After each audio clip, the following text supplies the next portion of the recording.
So for taking the derivative of exponential functions, really we have one rule, but these tied together really nicely. So I'll show how they connect.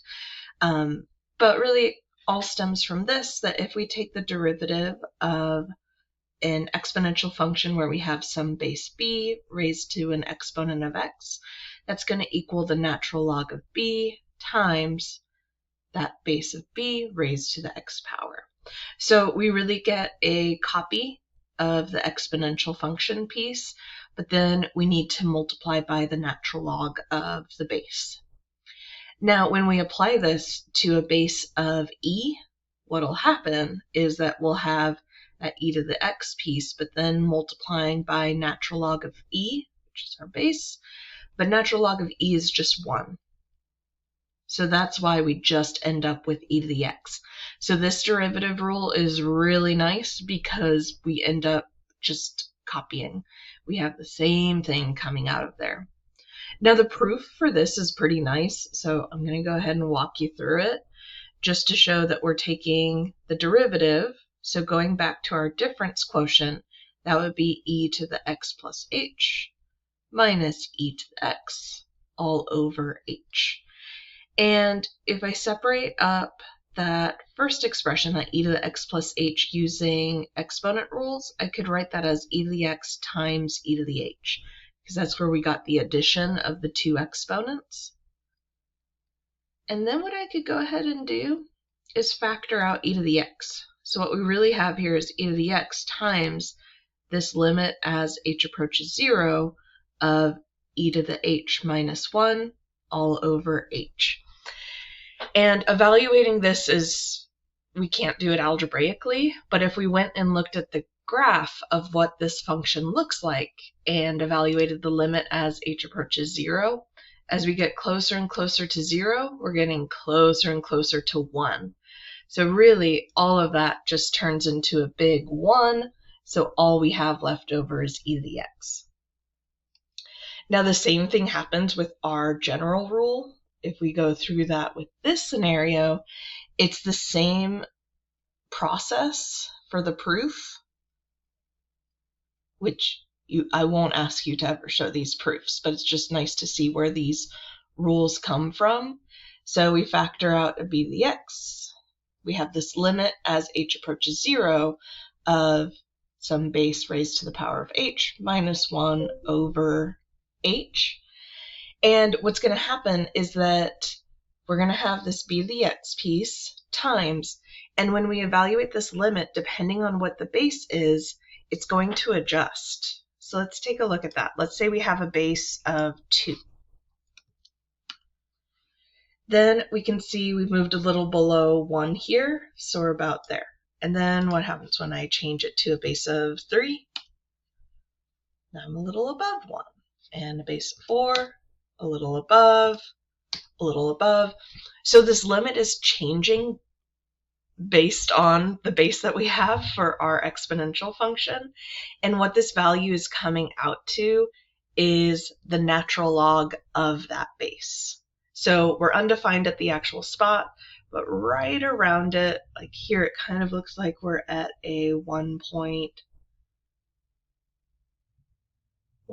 and a bit, so a little over halfway.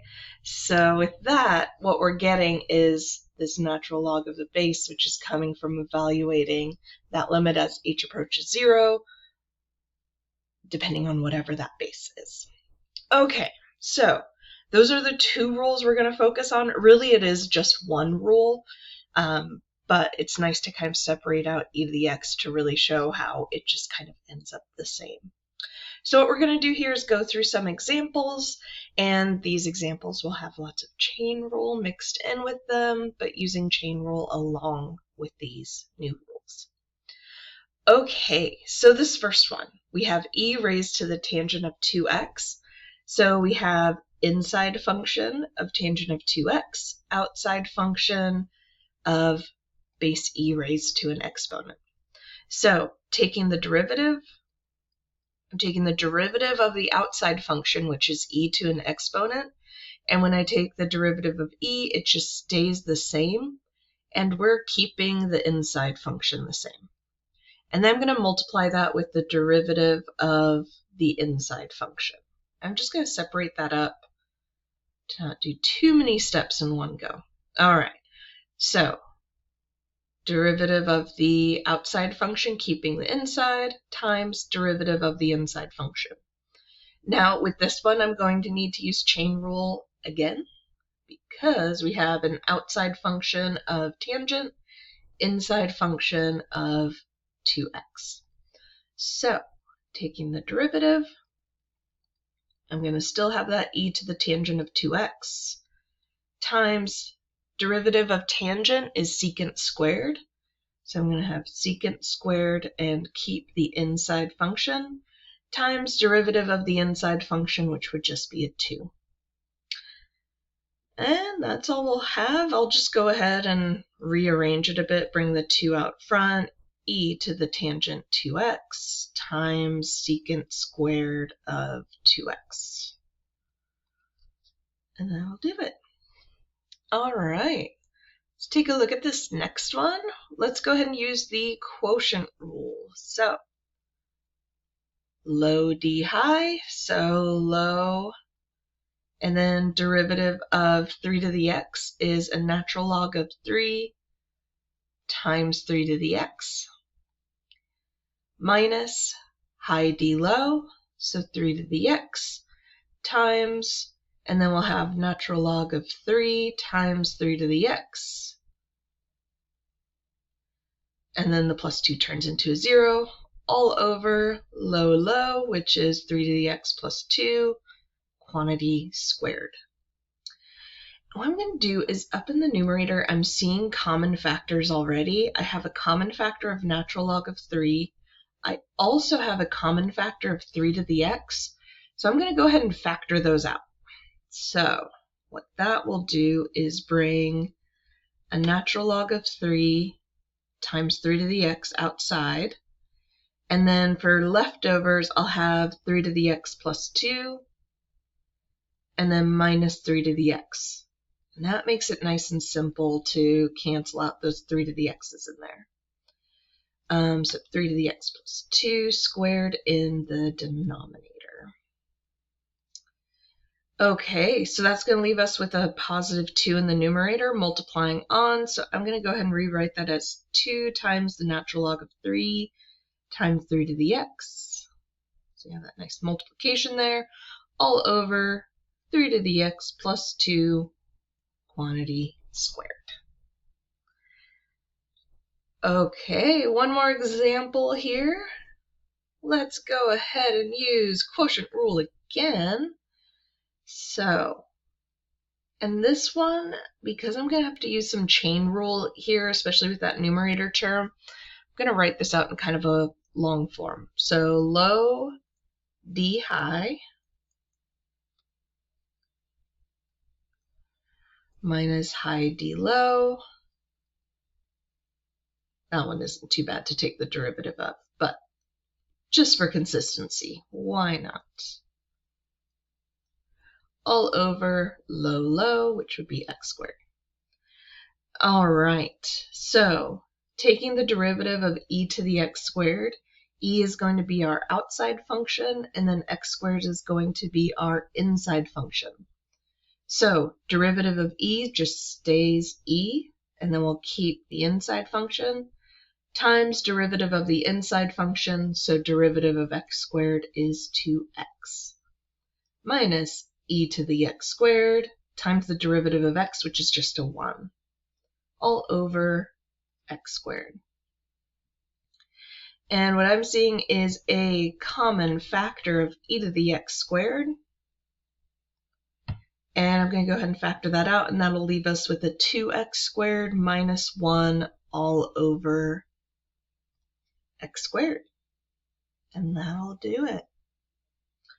You know, we're at a good time mark here. I'm just going to go ahead to our application right here as well, so that we'll have this all together in one big video. So what we have here is an exponential function, so an initial population of 1,000. It's growing continuously at a rate of 30% per day is what it looks like. So that's what I'm seeing in this format here is just a little review. This is our initial population. E tells us that it's growing continuously, and then this is the rate of growth. In this case would be 30%. So what we want to do is show that the ratio of the rate of change of the population, so rate of change of the population is going to be our derivative, and the ratio to the population, which is just our A of t function, we want to show that that is constant. So our function is 1000 e to the 0.3t. So if I take the derivative of that 1000 is going to keep hanging out multiplying. And then we're going to have an outside function of e, inside function of 0.3t. So with that, derivative of the outside stays e, keep the inside, times derivative of that 0.3t, which would leave us with just 0.3.